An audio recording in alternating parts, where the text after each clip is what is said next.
All right, everybody, welcome to the video. Last time we left off with the admirals inspect some new bases, talking about Admiral Nimitz and Admiral Raymond A. Spruntz. The second guy I couldn't remember quite, but we're now on to Nazis cut off in Ukraine, in the Ukraine. My bad. March 7th, 1944. The Russians push on. Hitler consistently refused to believe that his divisions could be crushed by the Russians. But the Red Army demonstrated at Stalingrad and later in the Korsun Trap that his confidence was unwarranted. Nevertheless, Hitler allowed perhaps 500,000 troops to remain in the Dnieper River Bulge in South Russia, while attention was focused on the Soviet drive in the Baltic region, 1,000 miles to the north. The result was that thousands of German troops, we're not going to say Nazi, because, they're not all Nazis, of German troops were taken prisoner, as shown in the picture at the top. And the entire German force in the Ukraine was put in a position which would be called disastrous, except that the Nazi high command so frequently had wiggled its men out of seemingly hopeless spots. 2 days later, the Russians entered Tarnopol and were threatening the important bases at Nikolaev and Kherson. The Russians were on their way to Romania and the recapture of Bessarabia. In the picture at the bottom, a Soviet captain of the Ukrainian army leads his men in an impromptu celebration marking the success of the Red Army. Yeah, this big of an encirclement is devastating if they can crush it. It's basically, once again, like I said in yesterday's video, use the tactics of the enemy against them and improve upon them. So the Germans, in the beginning of the war, they used the encirclement. Well, in the beginning of the war with the Russians, used encirclement, and that's how they got so much land so quickly. Well, the Soviets are doing it right back, but in greater numbers and greater effectiveness to a degree. So the Germans can't really hold out like that. They don't have the men like the Soviet Union did. The Italian fleet in the news again. March 9th, 1944. The fleet to stay near home. The hullabaloo over the disposition of the Italian fleet tended to overshadow the military developments in Italy due to President Roosevelt remarking that a third of the Italian fleet might be turned over to Russia, drawing the fire of Premier Badoglio, who threatened to resign over what he called a blow-up at the dignity of his government. However, the matter was smoothed over when Prime Minister Winston Churchill announced that the Italian fleet would continue to operate in the Mediterranean. One unit of the fleet, the cruiser Eugenio de Savio, is shown at the right, while in the picture below, a group of vessels, including a midget submarine, is shown tied up at Malta, again after the surrender to the Allies. Yeah, so obviously the Italians would not be very happy if their navy was turned over to the Soviets. So you can understand why they would detest such an idea, especially since many people don't like the Soviets. Even in the Allies, they don't like them, really. They're communists. People don't really like communists very much in most of the world. So, yeah, people don't really like the Soviets. So this idea was probably even more of a sting for them. Especially for a country that was not all that long ago, in terms of this, fascist. So, The French feel the pangs of hunger. March 1944. Under the Nazi heel. Hunger and privatization were a lot of many of the French people of France under Nazi domination.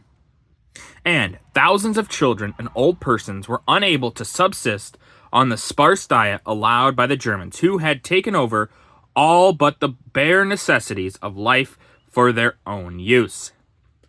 In the picture at the top, hundreds of partisans are shown lined up waiting for a food store to open, while below, some old people, unable to stand in line, await a meager handout. Yeah, France, the people are suffering heavily under German occupation.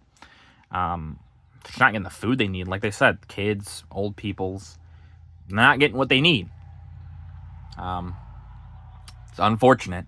And it shows just how cruel, in some ways, the Germans were being to their conquered nations.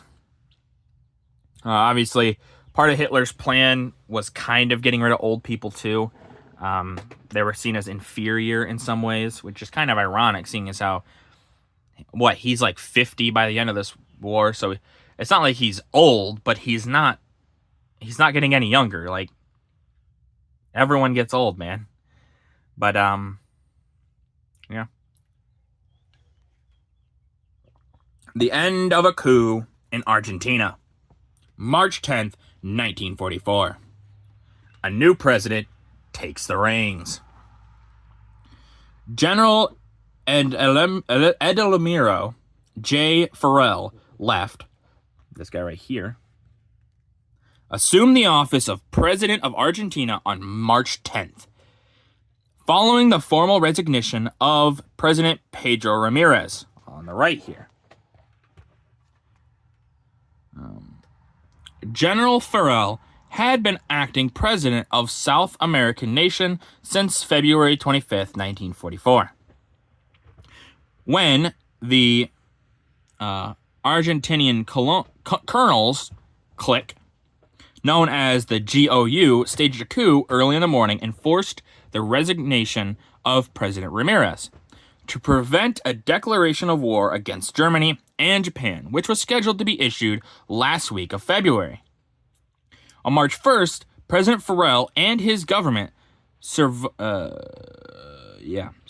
what, in the intention of its organizers, should have been a vast counter-revolutionary movement, having as its program the restoration of General Ramirez to the presidency and the calling of free elections at the earliest possible date.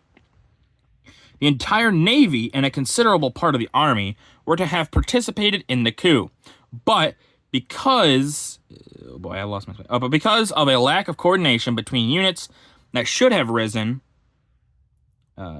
or because of a mistaken timing, only one regiment, the 3rd Infantry, revolted.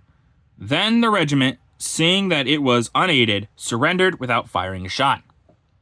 Recognition of the Farrell regime, however, was withheld by America and Great Britain on account of the government's pro-Nazi sympathies. While not a belligerent, Argentina's role in World War II was filled with significance. Under the aegis of good neighbor policy, all of the other Latin American nations had come to the support of the United States in the pursuit of the war.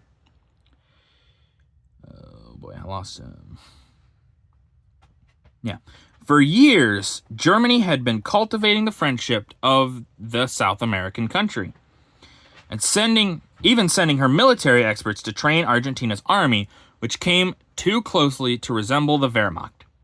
Soon, after the United States entered the war, it became apparent that Germany had agents stationed in Argentina who were giving valuable military information to the fatherland. The efforts of both the United States and Great Britain to alienate Argentinian forces from the Axis ties had met little success up to this date.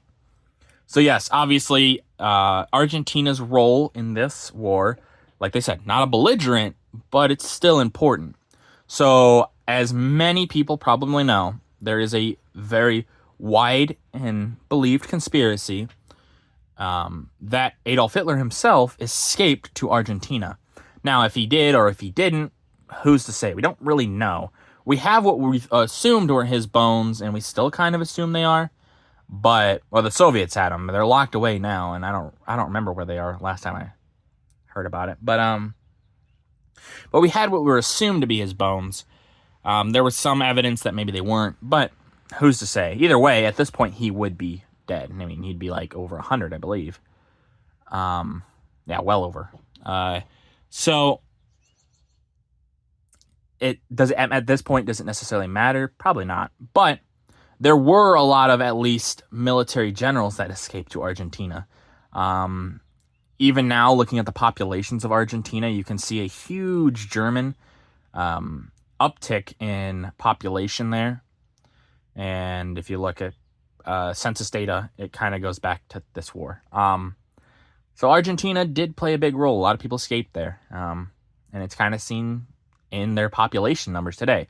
I don't think that there's any Nazi sympathies still around, but maybe. Who's to say?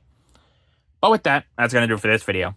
If you guys liked the video, leave a like. If you didn't, leave a comment. Tell me what I could improve on. I always appreciate your feedback. And as always, subscribe. It really does help out the channel. Thank you.